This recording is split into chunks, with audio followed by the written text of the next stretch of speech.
Welcome to Real Reviews. I'm Chase Lee. I'm here to review It Follows Live. That's right. So I'm recording right now, and whatever the hell comes out of my mouth, that's what you're going to get. You're going to get whatever comes out of my mouth hole. So since I'm doing this live, if you are watching this live and you have questions on It Follows or just something about this movie, just whatever you want, you can comment below, and I will answer it for you as best as possible. So let's get this started.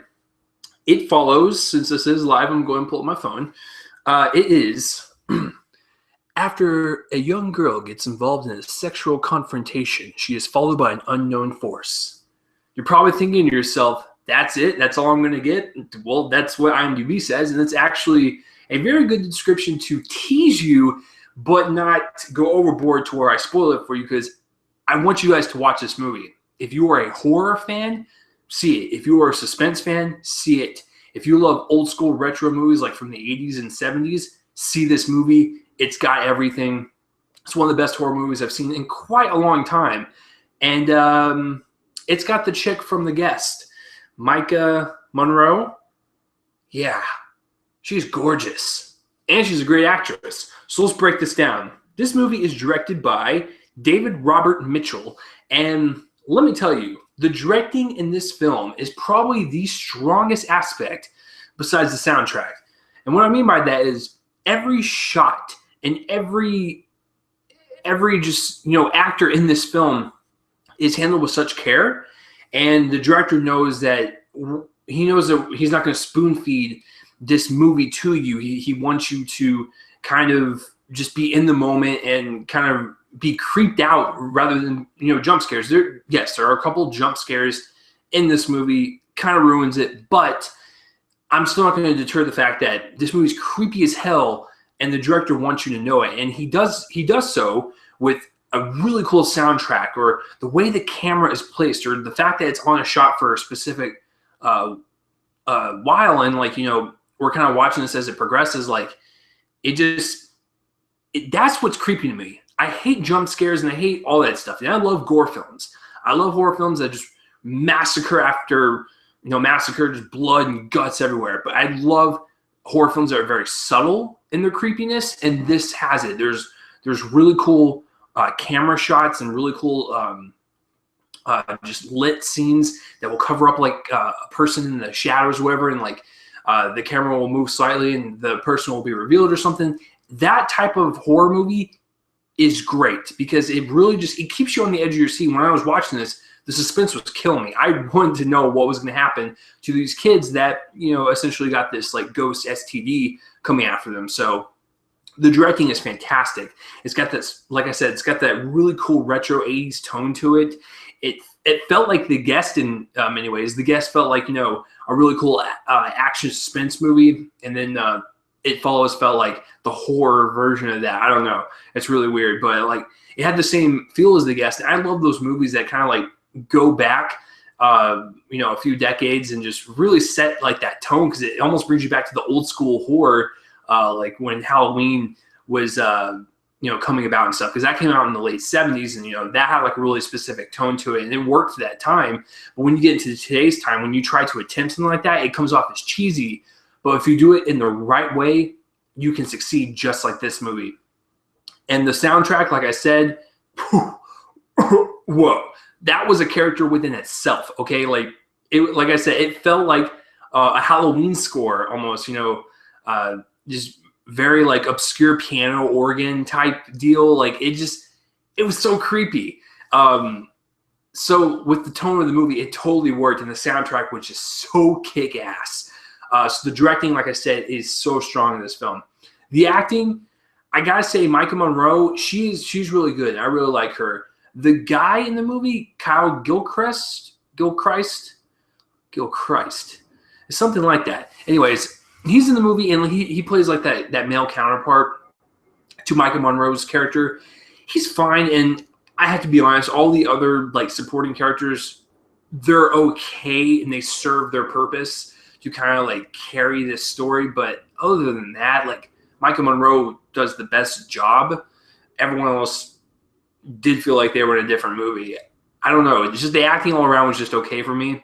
but that doesn't deter the fact that Maika Monroe killed it in this movie, and I really want to see more from her. She's absolutely gorgeous, and she can act really well. I can't wait to see what she does in the future. Cinematography, like I said, it is so rich in color, and I love the way each scene is lit. Like there's a scene in the movie where like there's a hallway, and half the hallway is lit, and in the back of the hallway is pitch black. And then you're thinking to yourself, like, something's going to come out of those shadows, and like something's going to come out, and you're sitting there, nothing happens. And at the very end, something happens. You're just like, oh, fuck you, director. But like, I love the way things are lit in this movie. I love the way that the cinematography is, because like I said, there's a lot of wide shots in this, and the colors are very rich in this suburban area. Especially there's one shot where Maika Monroe's in a wheelchair or whatever, and the camera's like in front of her, and whenever the wheelchair spins, the camera spins with her, so it has that really cool like disorientation type of shot where it's like you can kind of feel what she's going through in that scene. So cinematography is bonkers, man. Like the cinematography and the soundtrack are amazing in this film, and they really just like capture that really retro horror tone. Editing this movie, while I have the IMDb page up since I'm doing this live, the movie is 1 hour and 40 minutes, and to be honest with you, it actually feels a lot shorter. I was actually engaged as soon as the first shot happened, because it's this really cool 360 shot where it follows this character, and it's just 360, but it's in the same spot. And as soon as that happened, I was hooked. And the end of the film, it ends on a very ambiguous like ending. It's kind of up in the air where it's like, you know, whatever you think that this force is, you know, you can interpret it differently. I kind of figured it was like an STD maybe, but there was a lot of people online saying, you know, maybe this like deadly force is their past love life and is kind of catching up to them. So either way, like both of them sound like a plausible theory, but it is one of those endings that kind of leaves you up in the air. And there was a lot of people in my audience that were just like, they were so pissed. They were just like, dude, they fucking sucked. But then again, I live near SMU in Dallas, Texas, so there's a lot of bros in that theater. So that's probably why they were pissed. But I mean, I really like the kind of open-endedness of the film, because like I said, it kind of makes you wonder. It's like, well, was it an STD, or you know, was that guy right on the chat boards? Like, was it like their past love life? I don't know. It makes you want to think, and like as you're thinking about it, you kind of like it more and more because you appreciate the filmmaking aspect of it, and you appreciate the fact that it's like it feels like a fresh new horror film that you've never seen before. And it's such a huge contrast to like all the shit coming out nowadays with like, you know, the Ouija and the fucking fuck face McGee, Lazarus. I don't know. Lazarus Effect. What was the last one? Is that the last one? Horror movies suck nowadays. And I'm just glad that It Follows can come out, break through that shit wall, and just be like, I'm here and I'm gonna fucking conquer. So It Follows, brilliant directing. He really captured that tone of like a retro 80s horror vibe. The acting is all around okay. Maika Monroe really kills in her part. The cinematography is gorgeous in that rich, dark colors with the shadows and the lighting. It's just so awesome. The soundtrack can really complement that. Editing, like I said, I was so interested in that it felt really fast to me. So I don't think you have any problems with it, with any pace issues. So overall, this is one of my favorite movies of the year. I'm going to go big. I'm going to go 9 out of 10.